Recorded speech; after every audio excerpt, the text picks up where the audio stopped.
Hey, everybody. It's Friday. Happy Friday. TGIF. Hey, today we get to talk with Jordy Johnson. Jordy is our program director and head coach at the Bogus Basin Nordic team. Hi, Jordy. Hey, Paul. Thanks for having me. Absolutely. Hey, you're a new chamber member with this nonprofit organization. I'm so glad that you guys have invested in the chamber, and it's exciting to be able to talk about what's upcoming. But first, why don't you tell us a little bit about how Bogus Basin Nordic team got its start, and we'll dive into some of the core values here in a minute. But tell us how you guys got your start. Great. Yeah. So we have been an official team of sorts since 1989.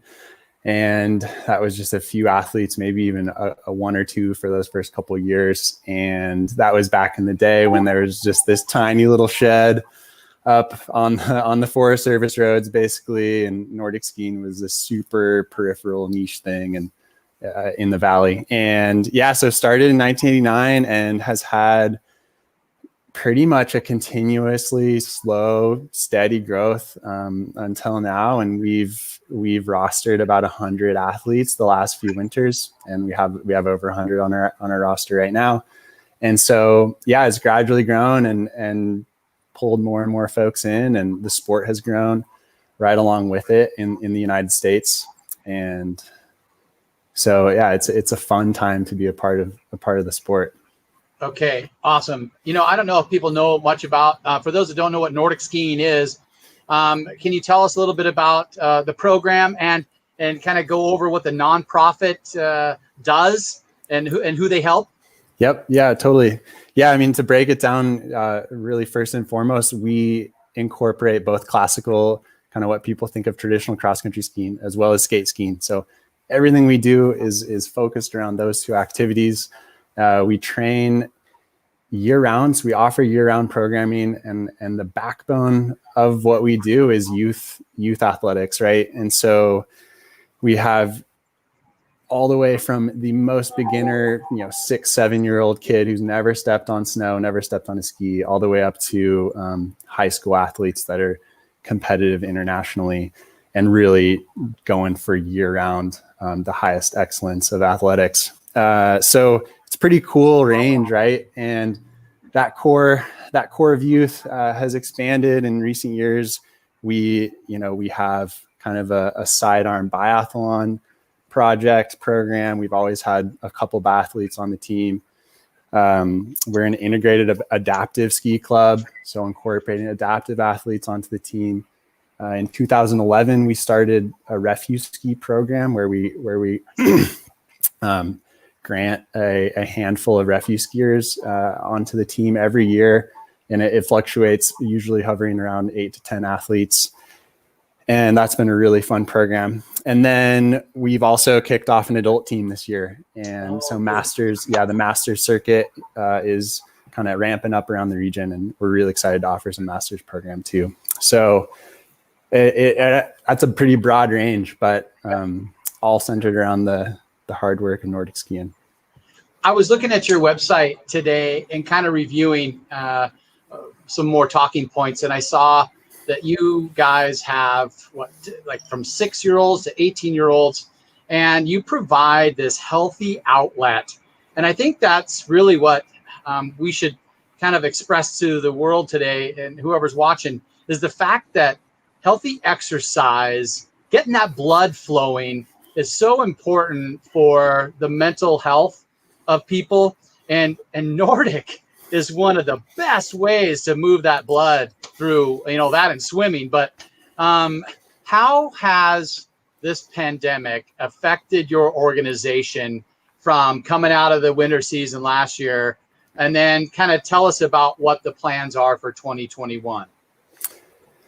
Yeah.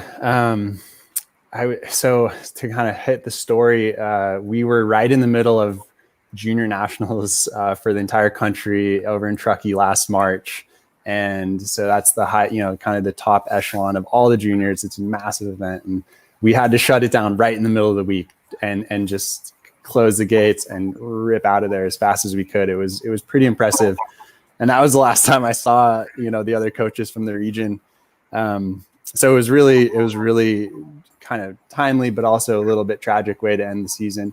And it's definitely affected us and required us to be a lot more proactive and really dial in our coaching kind of duties and make sure everyone's safe and really following along with protocols. But I think also it's really opened up the concept that outdoor activities are really good for everyone. I mean, everyone knows how busy the trails were this summer, and our team, was really lucky to function through everything, right? And because we are able to space out and we're able to be outside with everything we do. And so, yeah, we've kind of taken each hurdle as it comes and kept it rolling. And this winter is going to be no exception as long as we can all stay safe and follow protocols at Bogus. So, fingers crossed, but I think as far as activities go, it's the best thing we can be doing for our mental and physical health and our community health. Absolutely. So how can parents sign up their kids? I got your website and phone number. And when does all that start? Are we missing the boat here, or what's our timing like? Yeah, it's not. You're not crazy far behind. So we start our winter programming at the start of November, and that always looks like a couple weeks of dryland training, running, doing strength games, all that kind of stuff down here. And then after this Thanksgiving break, kind of the week of Thanksgiving, we start skiing. So, no one's missed out on skiing yet. And so there's more info on the website. They can always email me or call me and learn more about the program. But, we have people signing up till the middle of winter. It's always fluid. So, yeah. And I also ran across some of your summer programs. And I saw one of your pictures has Anthony Lakes in the background. So you take a trip out over there.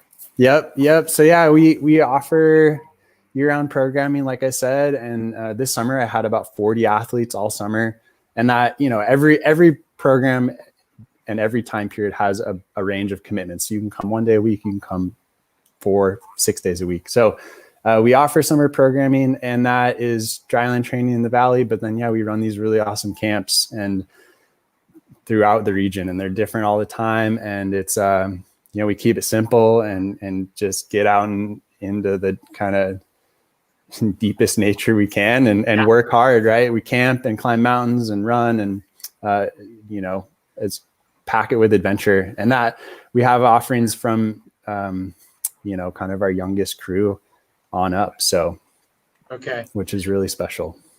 Hey, are you guys a part of kind of the maintenance and improvements on the Nordic trails at Bogus Basin? Tell us a little bit about that.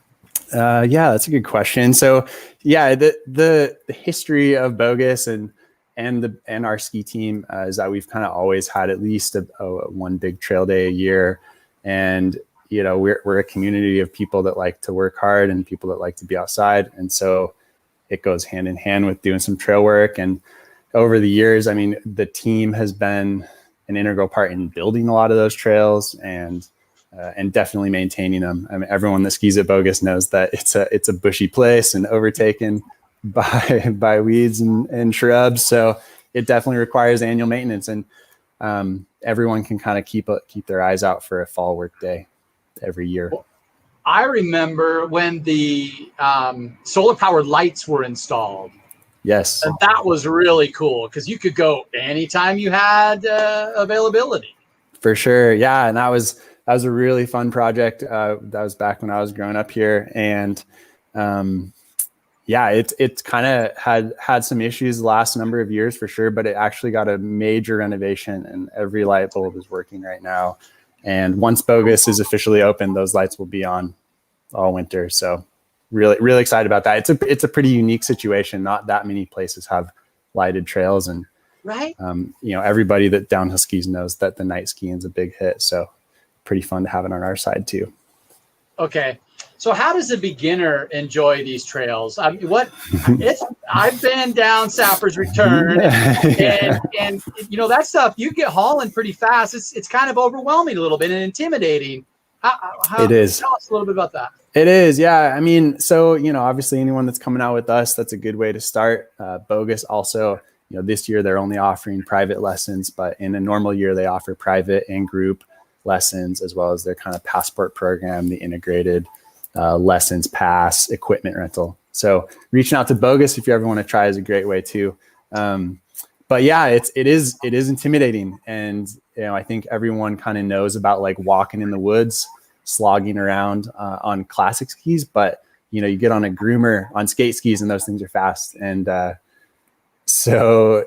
I think that's also to our advantage because people think it is just this arduous like trudge, but there's a lot of fun to be had and you can go really fast and, and make it just as exciting as down. I'm a huge downhill skier too. And, you can be just as adrenaline filled on Nordic skis. So. Well, we just heard that Bogus Basin has kind of closed off the capacity for season pass sales. However, Nordic Pass sales are still available. Exactly. Yeah. And they're really going to do, I feel for the management up there, right? It's going to be a really tough year and they're going to do their best to make it available and accessible to everybody. So, but yeah, you're exactly right. And the Nordic Trail should have openings. And I think it's a great year for everybody to go try it. Yeah. And, and I mean, at the end of the day, it is a cheaper sport and, it's a little more accessible. You can take those skis all over the place. There's groomed trails all over the state and you can go hike in the woods on your own too. Yeah. That's pretty fun. Terrific. Yeah. Yeah. Traveling with the team and stuff sounds like a lot of fun. And I know that in the winter, there's some amazing Nordic skiing opportunities in the Pacific Northwest. And I got to tell you, on a crisp, cool morning in a new place, skate skiing around a lake, there's nothing better. Yeah, nothing better. Yeah, it's quiet. You're completely on your own. And you can push huge distances. I really always like to tell people there's such a barrier to entry, but once you get over that little barrier, it's so fun and it's an efficient way to travel and cruise around. But yeah, there's a lot of magical moments out there in the wintertime. Oh, absolutely. Okay, let's get down to the nitty gritty. How can people help you? How can businesses support you guys? Yeah, that's a good question. Yeah, I mean, so we with these sidearm programs and just our growth, we're really expanding all the time, and that takes resources. And we really do our best to make it as affordable and accessible as possible for everybody. We offer financial aid, and really just want to open it to as many people as we can. That's definitely our core mission. And so, yeah, there's donation opportunities. You can go to our website and click the donate button. And, in a normal year, we're hosting different events, either winter and summer, that they can help at. You can donate prizes to. We have sponsors in town. We have a really awesome group of kind of core community sponsors, and we're always looking for more sponsors. So there's all sorts of ways to help out, either in person, in kind donations, or monetary. So we are a nonprofit status, and a lot of our coaches work really hard and volunteer a lot of their time, and it's we're all in it because we love it. So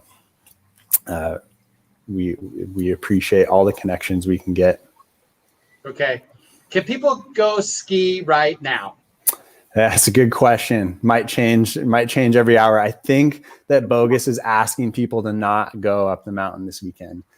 I've heard that there are some flagging down low to try to prevent people from going up there. They're doing their best to open, and they're really trying to keep a management on COVID and social distancing.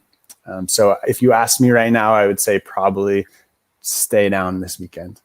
But they are going to be open soon. They have that 27th opening date, and they're ready to roll. If you have skis, I would definitely say go skiing in Idaho City, wherever else. There's lots of snow in the mountains. You can go find an old Forest Service road and ski. But I think I should steer people away from Bogus for the time being. Right, they've got a lot to get prepped for. Yeah, I mean, I think this is one of the better early season snows in my lifetime. I'm pretty impressed, and we're going to be sitting good for a solid winter ahead. So yeah, it was nice to have some cold weather and a little blue sky today. Doesn't suck. I know it doesn't. Yeah. Typical Idaho. It's glorious. Okay.